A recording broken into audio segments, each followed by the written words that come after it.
All right, guys, welcome back. Wisdom and Wealth.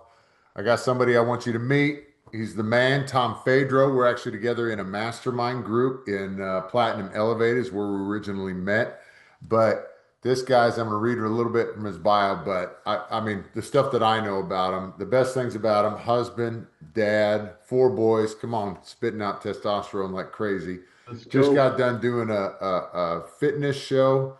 So the guy's on point with his body, his shape, keeping himself fueled and good to go. But he's a CEO of two tech firms, Securus 360, which they're taking care of our K through 12, our school districts, our kids, and I'll let him explain a little bit of that. And then Paragon Software, where they've sold over 200 million in software licenses globally to companies like Amazon, Western Digital, Seagate, Dell, GoPro, HP, and others.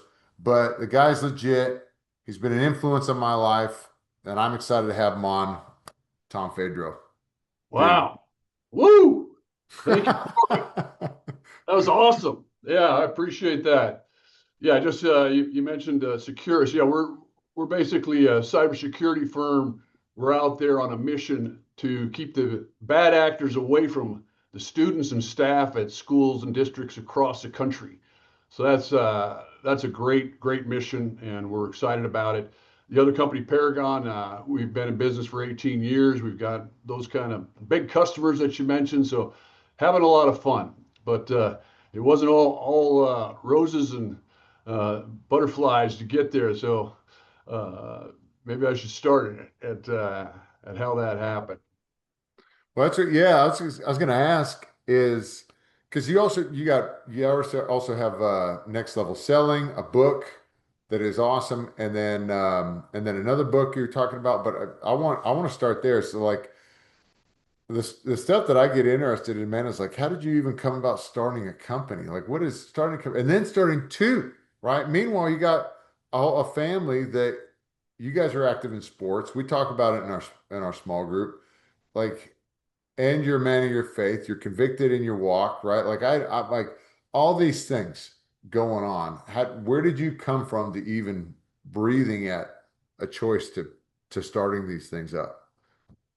Awesome. Yeah. So yeah, let's start back in the day. I've always gone for the brass ring as a young guy. I was raised in a Christian home. My father was a fighter pilot for the United States Air Force, just a star, and my mom was a housewife, took care of us, kept us all on the straight and narrow. Had four of us siblings, and but for me, it always wanted to be successful. And what did that mean to me? That was getting out there and making money. So at 12 started my entrepreneurial role. I mean, I had my paper route for 3 years, and I went to Guard Brothers Sporting Goods there in Denver, Colorado. It's the largest sporting goods store in the world at the time, 7 floors. I was a top sales rep in the golf department.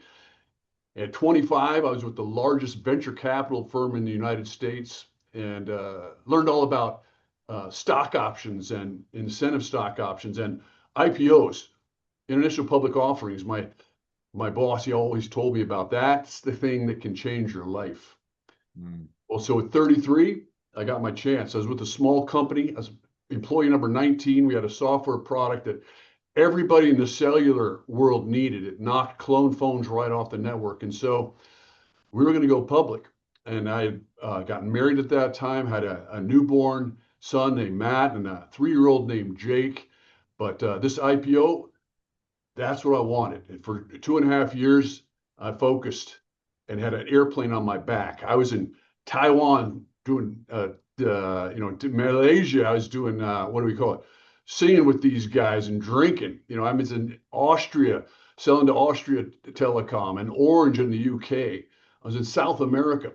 And, the business was booming. We were going right through the roof with our revenue. But, I'd come home and there'd be chaos. The kids were running around. There's clothes everywhere and toys. It's like I got to get back on the road. I got to make this thing happen.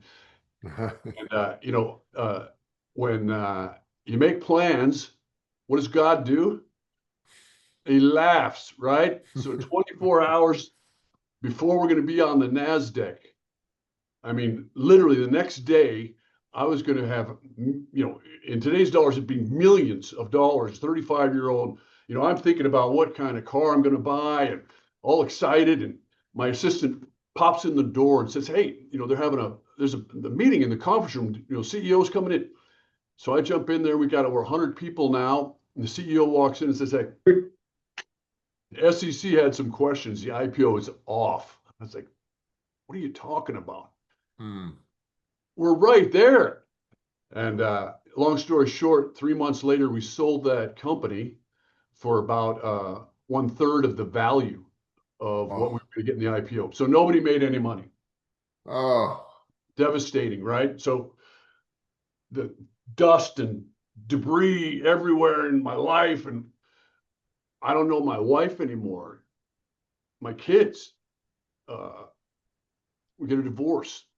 I'm driving the U-Haul to get closer. She wanted to be closer to mom and dad, so I'm driving the U-Haul up to Cedar Falls, Iowa.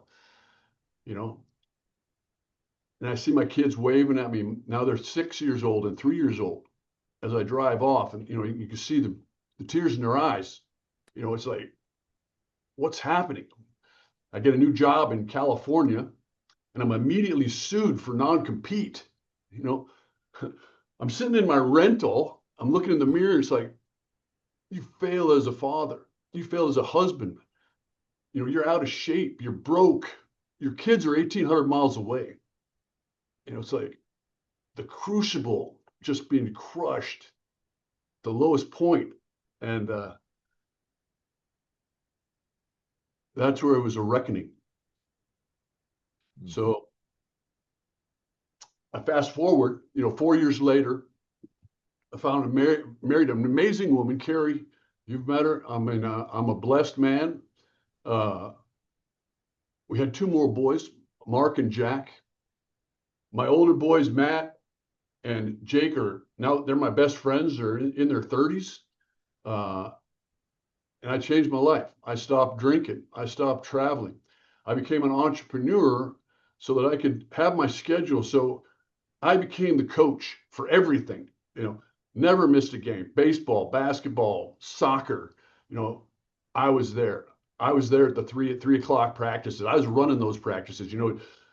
Everything turned around, and you know, it all came down to alignment of priorities. I had them all screwed up, and once I figured out that you have to have number one's got to be faith and family. Number two, health and wellness. Last is wealth building. And once you Mm. get that figured out and let it rock, things work out and God does amazing things. So that's kind of what led me down to the entrepreneurial path. And it's just been a fantastic ride and very blessed. But it really taught me about routines and habits. That's the difference, along with aligning your priorities. And that's where we are. So, man, that's incredible. Tell me, tell me this. So, like, I tell you, I love it, and I kind of everybody kind of experiences some crazy in their life at some point, right? And so, like, in my story, I felt like that was young when I was a kid, seeing my parents walk through that stuff, and so, um, when but like as a little bit of like trying to relate to that, as I've grown in my own business and my own ventures, and like even we've seen each other grow in our small group and what's going on through our mastermind.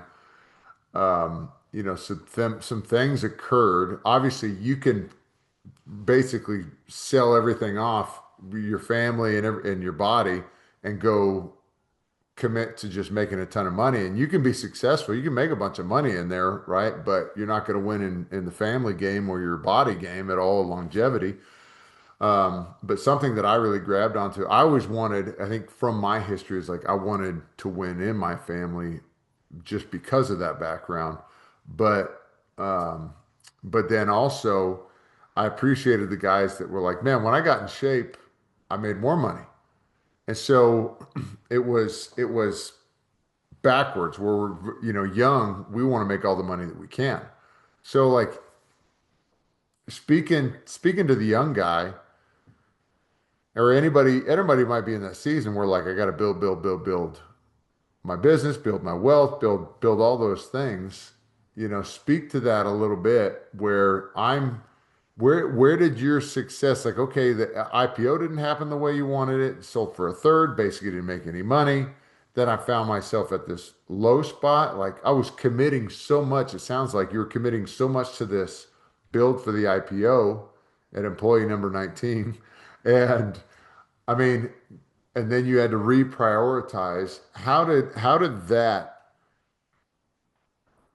play into your business and wealth for a younger guy that maybe life hasn't hit him as hard yet? Yeah. How does having a marriage, like a good marriage, a good partner, even play into my business and being successful there, right? How does like my body, why does me being in shape even matter when it comes to that stuff? Like, if you wouldn't mind, and your words speak to that a little bit. Yeah. No, that's beautiful. Yeah, I think your body, I've heard a couple of people say your body's your business card, and if you're in shape, I mean, it's you don't have to say anything. I mean, people know that takes discipline, that takes hard work. They can grasp a few things right off the bat when you walk into the room. So I think and that has nothing to do with the benefits that you as an individual gain just to doing your exercises and being able to get out there and run with your kids and keep up and excel physically. So there's a lot to that. But one of the things you're hitting on there early on when I was going through my reckoning was being present, because I was always thinking about the future and making money and having a bigger house and the cars and always thinking that the future is going to be better. And that was completely wrong. I mean, all we have is the present moment. We've heard it before, but when you really deep dive into that concept uh, and understand it, I think that was one of the keys for me, and I think for everybody to take some time and understand what that means. And one of the books that really hit me was by a guy named Eckhart Tolle called Mm. The Power of Now. And I actually have it here, my little book. But let me read one little excerpt that slapped me right in the face when I was going through this. He says, "One day I'll make it. Is that your goal? Is it taking up so much of your attention that you reduce the present moment to a means to an end? Is it taking the joy out of your doing? Are you waiting to start living? If you develop such a mind pattern, no matter what you achieve or get, the present will never be good enough. The future will always seem better. A perfect recipe for permanent dissatisfaction and non fulfillment." And that's absolutely true. I mean, if you're spending all your time in the future or in the past, you're going to have problems. When you're here, I want to be here. I want to be here with you right now. When I'm with my wife, I want to be with my wife. When I'm with my kids, I want to be with my kids. When we're doing deals and we're doing term sheets, 100%, let's knock it out. But being present, that was one of the key realizations that hit me, and I've had that ever since, and it's done me very well. So that's a key. Wow, that's awesome. I love that. I'm like, I wrote both of those things down. Your body is your business card, and basically, what I kind of take away from that second part was, I'm like, make the moment better. It leads to a better future, Bang. right? I'm like, I'm present now, and you remember that. Like, I'm present now with you. Like, yeah, our future relationship will be better because of that. That's right, man. We're That's, here. man, We're here together, bud. We're here together. Let's make it happen. Let's see if we can help some people. that's all. I mean, so, man, immediately, It makes me think of the other side. Like you remember like getting started in business, going to networking gigs, trying to meet people, and how many people like at a networking gig were just their eyes were so busy darting back and forth at who was coming in the door, like potentially somebody better than you, or maybe you're guilty of it. I probably have, Yeah.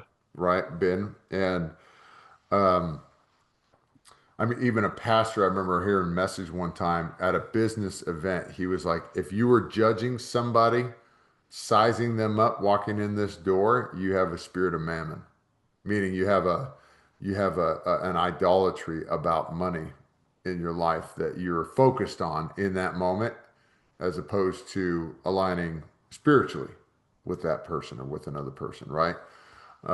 Which is really at the core. That's what we remember. Like, is this somebody that I like, or um, somebody that I can actually connect with?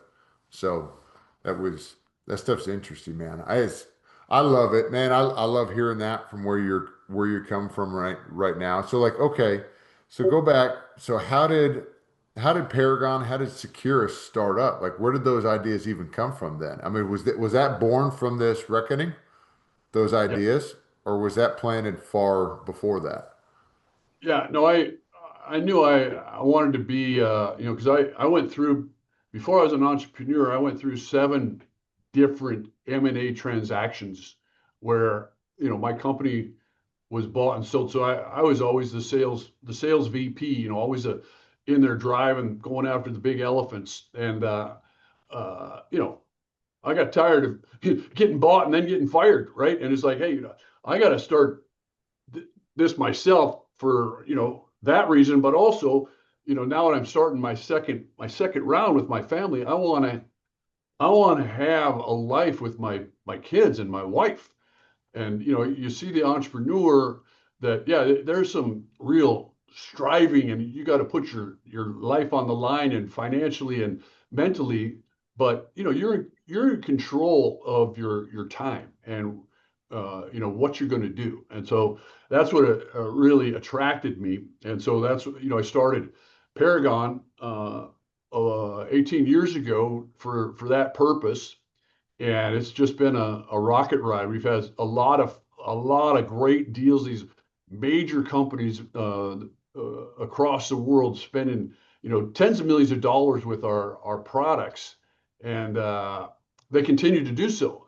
But I'm able to decide when I'm going to work and when I'm going to be able to be coaching and being with my family and taking care of the kids and what have you.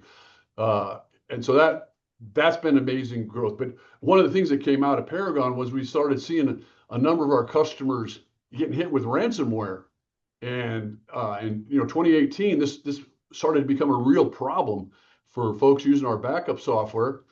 And so as we dug into it, uh, we started to see, hey, you know what? The most attacked vertical in the United States is education, and K-12 was right at the top because they don't have the money, they don't have the human resources to protect themselves from these bad actors from all over the world, from Ukraine, from Russia, from Vietnam, North Korea. And these guys would go into these schools and steal, not only, social security numbers, but they would steal all the demographic data, all the psychographic data. So they had information that should never be seen, like domestic abuse, sexual abuse, how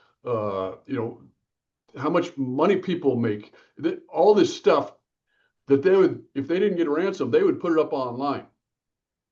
And kids would have to deal with that when, some bully or social media would say, hey, so and so, her dad's in jail, or there's a restraining order. This kind of stuff leads to horrible things. And so we started Securus 360 to get in front of that problem. And so now we're all over California, we're in Florida, we're in Ohio, taking care of hundreds of thousands of students to make sure that doesn't happen. And it's a mission. So we're on it, and we're growing real fast, and we're helping a lot of kids. So though that's kind of how I got into both of those businesses. And but it all came down to, again, I'm looking at faith and family first, health and wellness, and then wealth building with these businesses, being my third priority. So that's worked really, really well. That's man. Well, I love it because you've tied in. I don't know, something that's big to me, or honestly, all of us, right? Like you touch. There's so many of us. This is why there's so much money in private education now too. Is that like a lot of people shifted, like in over COVID, to private or homeschooling, right? For seeing a lot of the garbage that was going on out there. And so what I like about that is like about yours is you actually turned it more towards a purpose. It's not just selling a product, right? But the product is to protect the babies. And that's Yeah. something like that's the most valuable thing to us. And that's why, like, you know the guys us have the stances that we do and our beliefs. We want to protect our most vulnerable in our communities, and that's our young, right? That's Yeah. in and out of the womb. Um, and so especially at an impressionable time where social media can do such damage, Oh, it's horrible. and people can be so vile at times. We gotta protect that data and information. So that's crazy, man. I love hearing that. What it's so what's talk, man. If you don't talk about some roadblocks, like what's something like a big roadblock, like been in the business. Maybe it's been a partnership. Maybe it's been a deal that didn't get done, or something that just kind of hits you hard even then, or something, or like maybe even a major win that you had that has been elevating you along the way? Or what's, I guess, is it just the reprioritization? Obviously, we don't stop with problems as we fix ourselves. We just graduate to bigger problems, right? Well, Yeah. tell me, tell me where's in the launch of Paragon and Securus 360, like what's something big that you've had to go through that maybe propelled you to the next level? Sure. I mean, business wise, we kind of talked about the personal side. That's probably my biggest win, to have the family I have, the wife I have, and the relationships I have with my kids going through such a crazy period of time. So, but in the business side, yeah, I mean, we've just been blessed. I mean, when you look at Paragon, we started this company and there was no brand. Nobody knew who we were, and at the beginning, it was very, very difficult because you're talking about, Fortune, 100 companies that we're trying to sell software to. And it just, I swear it was the hand of God that made it happen. We got a deal with Cisco Systems, which, just this gigantic, this is 2008, uh, where routers were a really, a new thing, and Cisco dominated the marketplace. And we had a little piece of software that we thought could make their routers better. And they believed us. They went for it. And that was our first deal. And once we got Cisco on board, it just went bananas.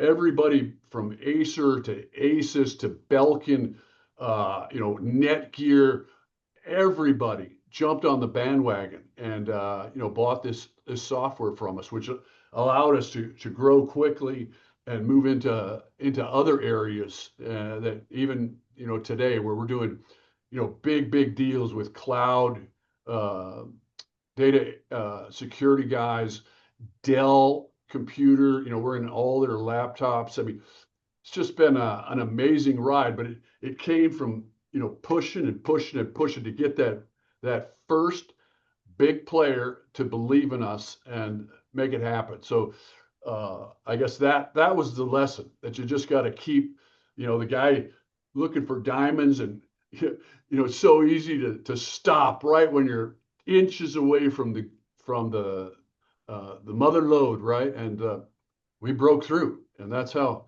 Paragon really uh, started and became a kind of a household name in this group of high technology uh, to providers to consumer technology and devices. So that was an amazing ride, but it was painful at the How beginning. Yeah, I'm sure. Painful at the beginning. It always is, right? What tell if you could boil that deal, so like first deal, big deal, awesome. If you could boil that down to a moment, was there one moment where like it tipped the scale for you guys to get the deal that you could, if you were to do that? Well, yeah, I mean, it really came down to the relationship that we had built with the technology team that was basically evaluating how our product would fit into their, the firmware, into their device, and uh, getting them to understand we're 100% behind them. It's not going to fail, and if the ship goes down, we'll be there 24/7 to make sure it works. And once they took a chance on us, and I find that, if you look at a lot of these big deals that we've done in the past that I ended up writing a book about, it comes down to finding that champion, somebody that you can connect with, and they can believe in your story, in your mission, and that you're authentically going to be there with them through the thick and thin. Because in technology, things break, software doesn't work, bugs happen, and if you're out there when the boat's sinking, you're dead, and that's where we excel. And that also goes for Securus 360. Our technical team, our support team, 100% with these school districts when they have an issue, or a bad guy is trying to get in, or somebody's already got in, for us to be able to isolate them and kick them out. you know, uh, we're on it 24/7. That's what it's all about. What I start hearing is there's a lot of this. It's funny how personal business can be, right?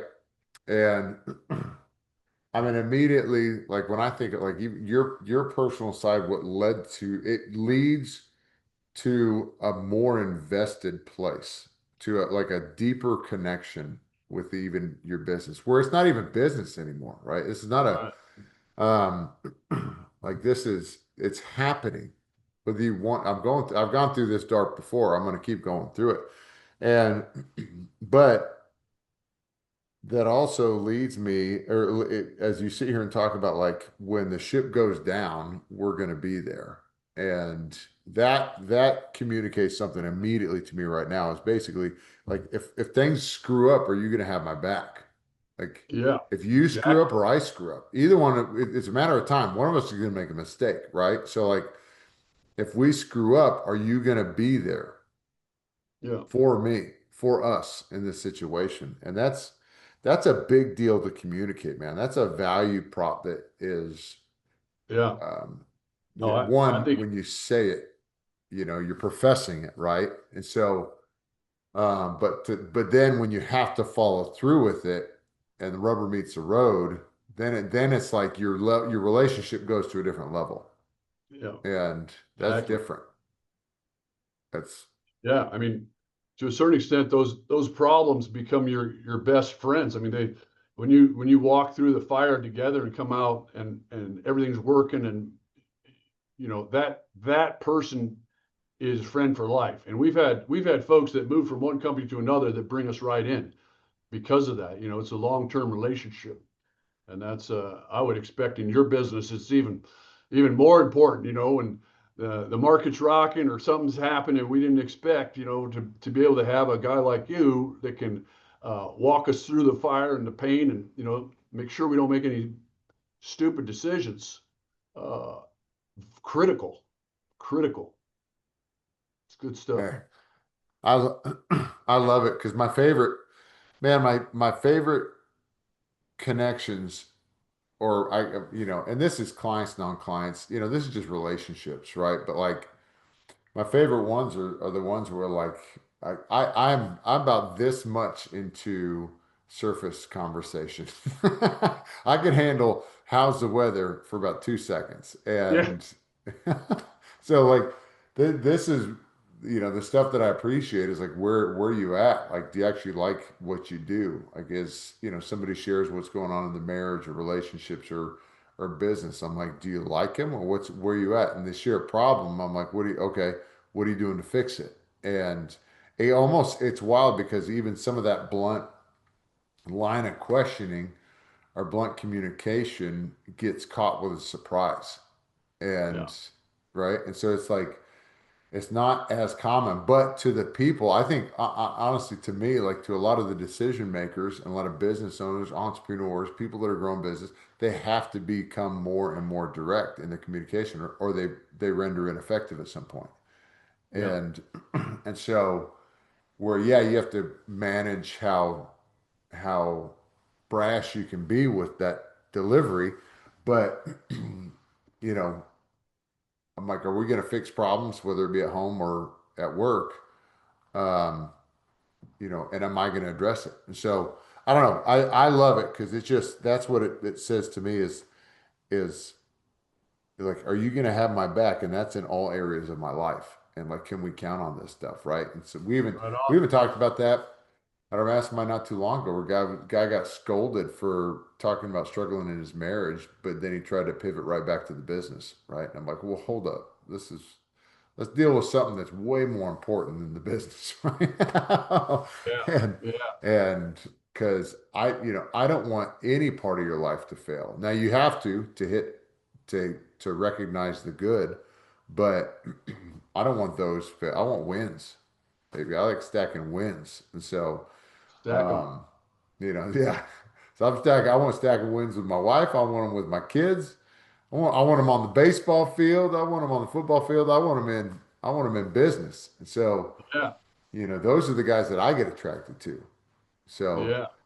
um, so I don't know. That's why I've always liked your infectious behavior, or your infectious attitude, because you're like, heck yeah, let's get it done. Whatever it is, let's be actionable about it. Let's not just be talk about it. So, Let's go, man. um, dude, tell me about the book. Tell me about, give me a recap on next level selling, what inspired that, and then this new book coming out Sure, that man. you got piped Yeah. up. Next level selling. There it is right there. Well, I originally wrote this book because my father, uh, he really had no idea what the heck I did. And he was a fighter pilot in the Air Force, and then he became a high school teacher teaching drafting and architecture. He was an architect. Those are the only two things he wanted out of his life, was to fly jets and be an architect. He got them both. He's my inspiration. But I talked to him about software, what have you. And he's like, what? So I said, okay, I'm going to write a book someday, and so my dad could understand it.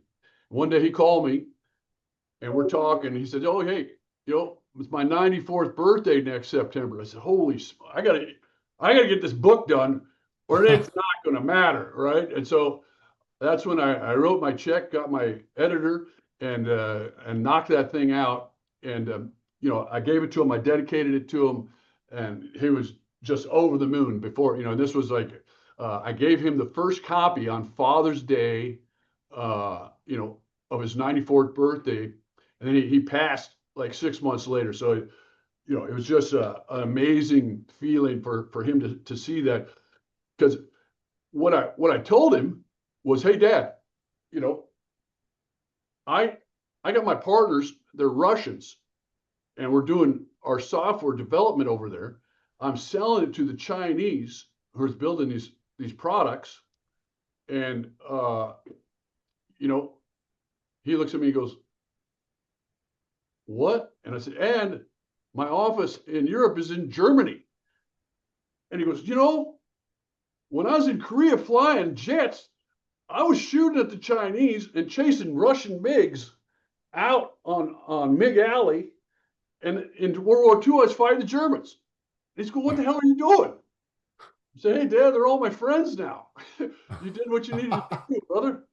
So, it was a pretty amazing kind of lifting the lid in the fog. And he said, "Okay, I think I get it." So that was just a lot of fun. So that was next level selling. Uh, but this next book is kind of more personal, and it's called the Scan Protocol. And what this is all about is kind of what we've been talking about this morning, is putting some handlebars on what it takes to really go from non-clarity, just in the fog. What's this life about? Is there more? To having some tools that you can go and make some stuff happen. So the SCAN protocol is a faith-based framework so that you take bold action, and it's based on biblical scripture. You know, SCAN comes from seek, and you shall find, knock, and it shall be open, ask, and it shall be given. Matthew 7:7. And I throw an N in there called now. So SKAN, scan your life, baby. That's what we're talking about. So you can start walking in the life that God wants for you, right? And it's all about faith. You know, according to your faith, be it unto you. Matthew 9:29, right? All this stuff that we hear from the gurus, you know, Jesus was talking about that 2,000 years ago. We just got to put it into our life and make it happen. So that's where I come up with these, you know, daily routines are so critical, and you know, habits. You know, for me, you know, I call it meds. You got to take your meds every day. MEDS. Morning routine, exercise, diet, and sleep. Those have got to be dialed in. So when you get it, you hit the floor. You're not looking at your phone, man. You're getting out in the garage and you're doing your core work. You're doing some push-ups, some calisthenics. You're doing something to get the body rocking. Take your shower, hit the scriptures, you know, read something that's going to uplift you. And then you do your gratitude journal, you know, like this is, just to give you an example, you know, my wife, Carrie, I've been doing this gratitude journal now for years. And, you know, some people like to write it out. I put it in Excel and I can now sort it. So like for my wife, I put Carrie in there. I get 59 pages of thankfuls just on what I'm thankful for my wife. You know, I can do it, Wow. you know, health, or I can do it on my kid, you know, so it's just like amazing for your soul to be able to do this, as well as to be able to show your people that you love how you're thinking about them. But it just puts you in the right mode every morning, right? So this is what I'm talking about with the SCAN protocol, to have this set of rules and platforms and questions that you ask yourself, you know, to get you where you want to go. You know, the future self question from Dan Sullivan, just amazing. Real quick, if we were having this conversation 3 years from today, and you were to look back over those 3 years, what has to have happened in your life, both personally and professionally, for you to be happy with your progress? Now, you ask that question to somebody, and they don't know. They got to Yeah. think about it, which is good, but deep down, there's a future self there, and there's a purpose there that God has for you that we're going to dig into with the SCAN protocol, so that you can get aligned with that future self and you start taking bold action toward that person that you're going to be. So that's what this book's all about. But it's all based on you know, what we've got in the Bible that we learned in you know, in Bible school and Sunday school, and what Jesus taught, and you know, some of the stuff even in the Old Testament, where Habakkuk 2:2 says, "Write the vision, make it plain on tablets, so he may run who reads it." Put your goals down, baby. Let's go. Yeah. There's what do you, people, I mean, there's stats behind it. People who write down their goals have a 40% more likelihood of achieving them, I think is what it was. Maybe Yeah, off on that number, write it but down. um, You got to have accountability too, right? Every day, accountability. Have a partner, a daily accountability partner, where you're sending it, like, you know, Sal and Lance. So we're kind of a triad. Every day, you know, during the week, we send, you know, what we did today that was a wins, and what we're going to do tomorrow. You know, that's kind of at the end of the day. That's the bookend, the morning, and then that's kind of the bookend. So you got some accountability, because what you're saying is correct. You write your goals down 40%, but then you report them, and you tell them to somebody else. It goes up to like 90+%, hmm, you know, for reporting that goal and progress. So it's a powerful thing. So that's what I'm hoping to get into a nice book here that can be used by folks that, you know, a lot of folks can't afford a mastermind and spend thousands of dollars, you know, but they could buy a book and maybe maybe read or take a little course that could get them on the track and avoid some of the scar tissue that some of us have. You know what I mean?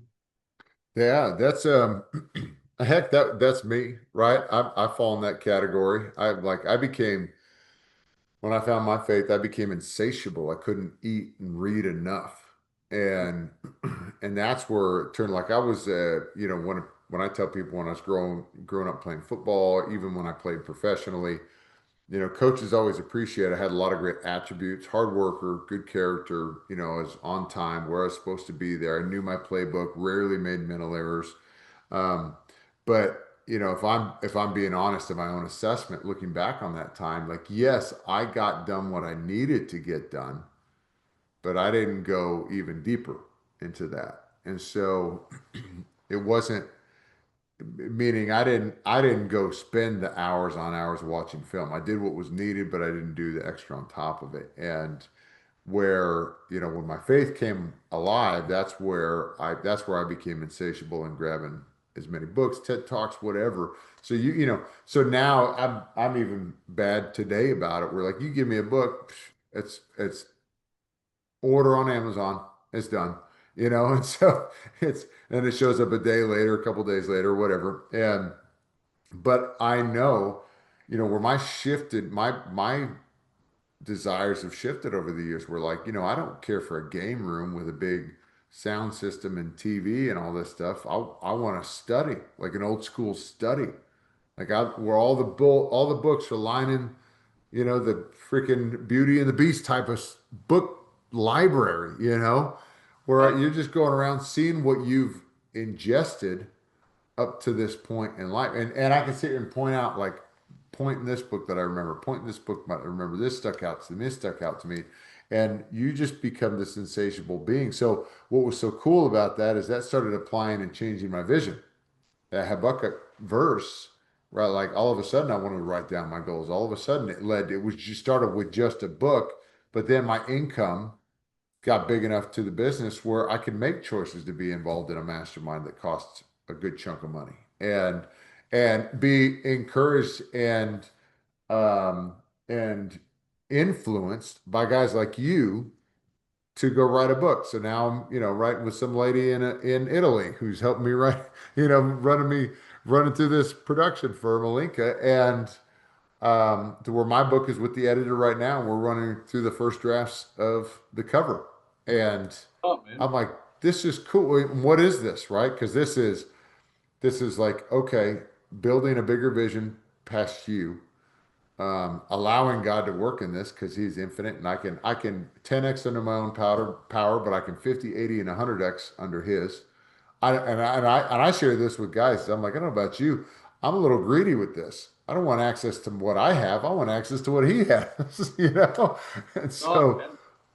I got to have a bigger partner. And and so besides just myself. And so, start going after those things. But now we get around these people that are of like-minded, like valued, and and so now I'm influenced. This is you are who you hang with. This is you're the average pay of the top five people around you, right? And I'm like, so what am I doing? I find myself making decisions according to the people that I'm hanging around. So, you wrote a book, and so now me and Terry, our other buddy in the group, we're both writing books. His daughter's writing a book. Now this thing is coming to fruition, and like other In things, your hands, man. It's going to be in your hands before you know it. yeah. Only one So eye. I love it, man. This is, and especially with you coming out with Scan, that's closer to you. I think it gets more personal as you go, Yeah. and it's just really cool. So man, when is there a plan on when that's going to be released or Uh, when? fourth quarter next year or first quarter 27, still working through it. But yeah, Okay, coming together, man. it's awesome. Well, let's do this. We'll finish it out, but tell me, you came on, man, before we started recording, I was like, I love this shirt. Tell me about this shirt. If anybody who doesn't know, right? Tell them about the shirt, point, what's going on. We're putting it out there. What's give me some background. Sure, it's all about Charlie Kirk. I mean, he was an amazing force, an icon, and what he accomplished in his very short life lives on. And I want to be a sponsor or do whatever I can to help it. Because the guy he was out there in the trenches in the knife fights with young people, and just using logic and words and his Christian faith to change lives. And what an example, to just say, hey, this guy had it right. I want to do whatever I can to help his cause, and let people know that I support it.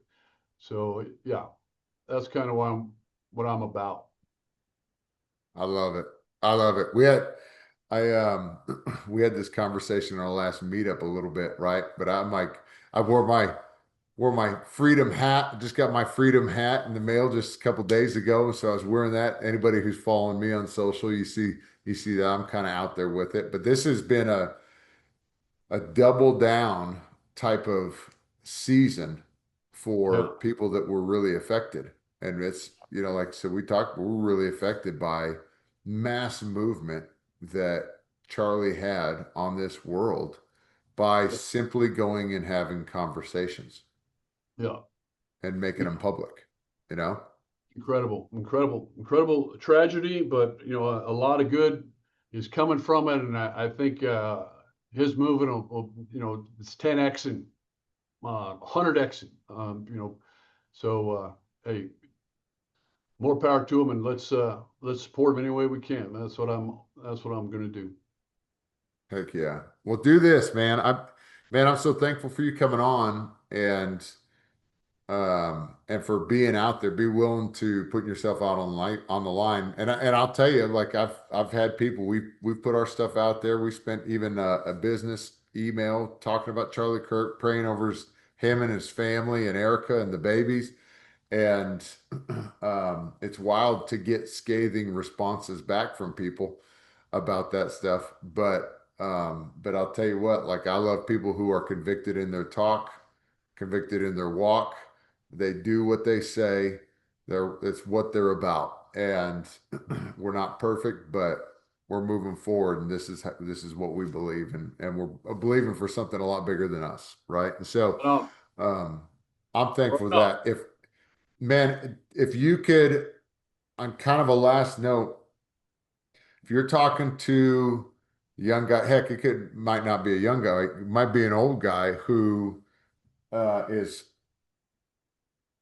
maybe starting up the business, might have a business, it might be even going well, but they're trying to figure out next steps, or maybe they're even floundering like in their faith or where they're at. They're in an impressionable place. Is there like a last, if you could talk to a younger you, essentially, what's something you would leave with him?